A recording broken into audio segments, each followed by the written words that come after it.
Hello dear students, welcome to my Odia classes. आज class को स्वागत। आज हूँ एमसीक्यू रिविजन क्लास नंबर 7। चलो आरंभ करवा आज क्लास।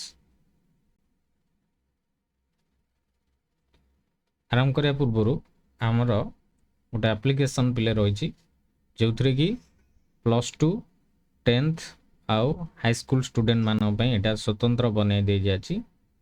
एथिरे तुम मानकर सबू क्वेश्चन आंसर सहित आमर लाइव क्लास रेकर्डेड क्लास उपलब्ध अच्छी। जो मैंने चाहिए यहाँ डाउनलोड करके पढ़ी पारे। ऑनलाइन क्लास रही। ओके, देख पिला माने कौन कौन रही आमर कोर्स। आमर कोर्स रही 10वीं श्रेणी साइंस क्लास रो बैच रही। ता सहित इंग्लिश क्लास रही न्यू बैच गोटे। ता सहित मैथमेटिक्स बैच रही पिले न्यू बैच रही। क्लास चलती ऑलरेडी।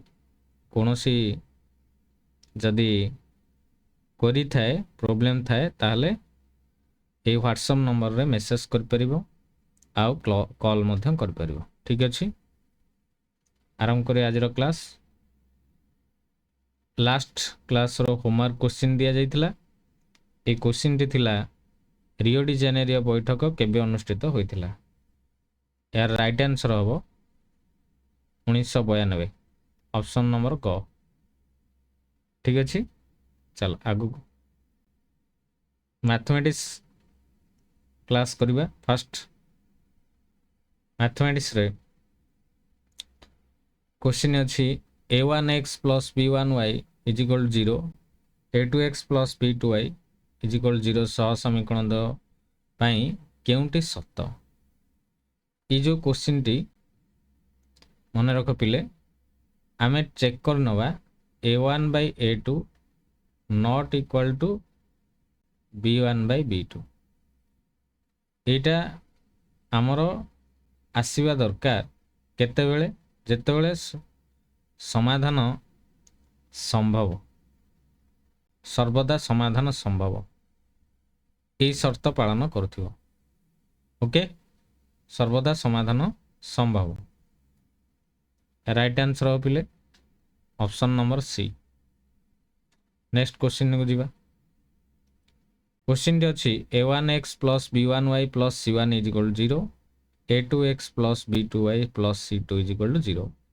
बर्जगुणन पद्धतिर व्यवहार केउं शर्त उपरे पिले निर्भर करे। बर्जगुणन पद्धति आमे पढ़ी मने पकाओ a1 b2 आउ a2 b1 not equal to 0 हम। a1 b2 not equal to a2 b1 हम नहीं, सॉरी माइनस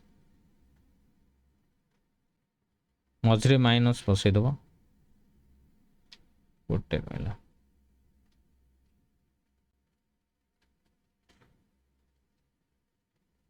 नेक्स्ट प्रश्न देख, इटा माइनस देव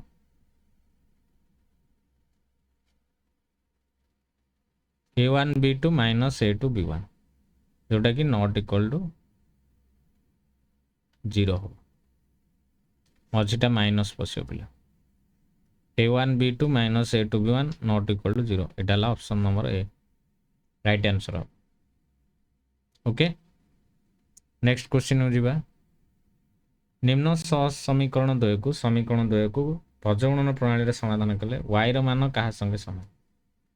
आमे पढ़ीचे x is equal to b1 c2 minus b2 c1 by a1 b2 minus a2 b1। सेंटी y is equal to c1 a2 minus c2 a1 by a1 b2 minus a2 b1। ताले एटा कोठी अछि देख c1 a2 minus c2 a1 divided by a1 b2 minus a2 b1। एटा होछि option number B. Right answer होबो B. Okay, बुझियला। Next question 9x plus y plus 12 equal 0 एवं 18x plus ky plus 24 equal 0 सम समीकरण द्वयर संगत और निर्भरशील हेले के मान केते आम जाचे संगत और निर्भरशील होगापी a1 by a2 is equal to b1 by b2 is equal to c1 by c2 पिले a1 by e2 कला बेलू 9 by 18 हो b1 by b2 है 1 by k हो c1 by c2 है 12 by 24 हो 9 के 9 9 दुगुण 18 12 के 12 12 दुगुण 24 ताले 1 by 2 is equal to 1 by k is equal to 1 by 2 देख पिले यहीटा भी देख केत सामान हे ना k इज इक्वल टू जदि 2 हे ताले तीनटा जहाँ परस्पर सामान हम 1 by 2 is equal to 1 by 2 is equal to 1 by 2 जना पड़गला ना k इज इक्वल टू केते हम 2 तो राइट आंसर हम ऑप्शन सी बुझा पड़ला ऑप्शन सी नेक्स्ट क्वेश्चन जीवा पिले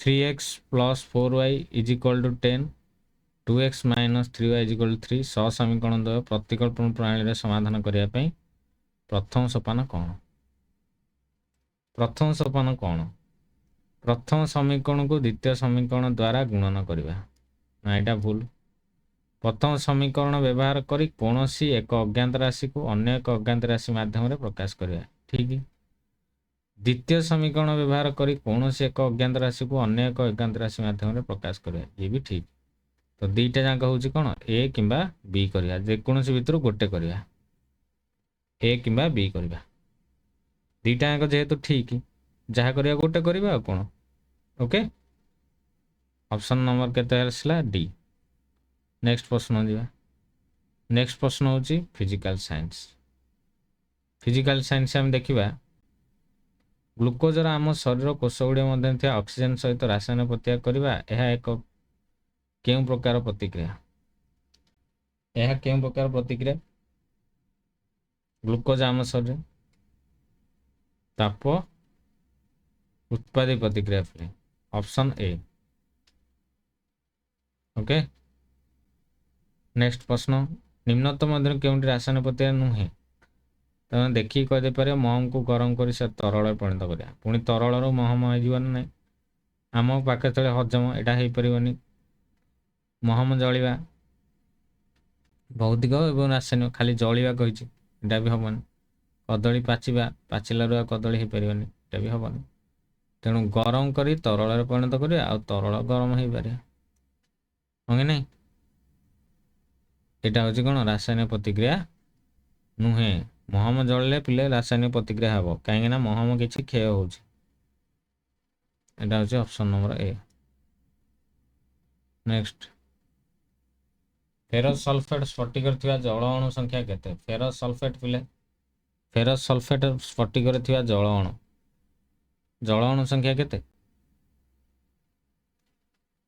केते रहिबो 7 5 7 7 रहिबो फेरस सल्फेट स्फटिक जल अणु संख्या 7 FeSO4 7H2O ओके नेक्स्ट प्रश्न खाद्य पदार्थ जारण प्रतिहत कर पदार्थ को कौन कह जाए प्रतिजारक सॉरी यहाँ विचारक मारदेली मु प्रतिजारक कौन यहाँ ऑप्शन बी ओके तापर चिप्स कोल उत्पादनकारी माने जारण प्रक्रिया को केउं गैस भर्ती करते चारण प्रक्रिया रे नाइट्रोजन गैस बोले मन रख ऑप्शन बी तापर लाइफ साइंस बोले मनुष्य शरीर पर आवश्यक होता खाद्य पदार्थ अवशोषण मुख्यतः केउंठार होता है क्षुद्रांतर होता है केउंठार होता है क्षुद्रांतर ऑप्शन बी आस्प्रिन परी औषध और सुरासार अवशोषण खाद्य नल केउंठार होता है यहाँ सब सुरासार जो एगुड़ाक सब पाकस्थल पिले होता है ऑप्शन नंबर सी तेल रे द्रवणीय विटामिन केउंठार मिलता है तेल द्रवणीय विटामिन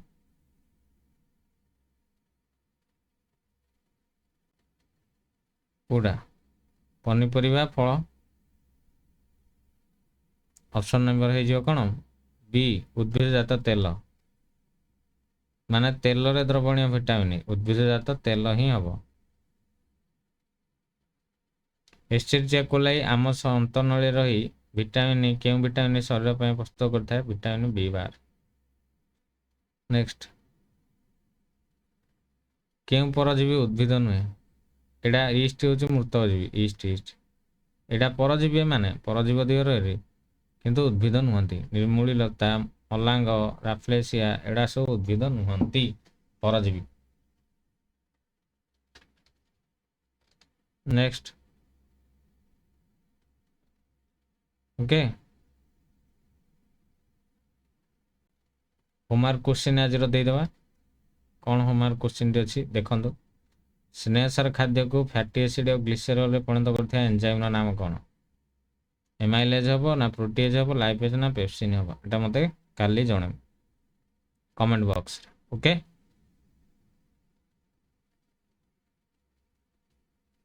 ଥ୍ୟାଙ୍କସ୍ ଫର୍ ୱାଚିଂ।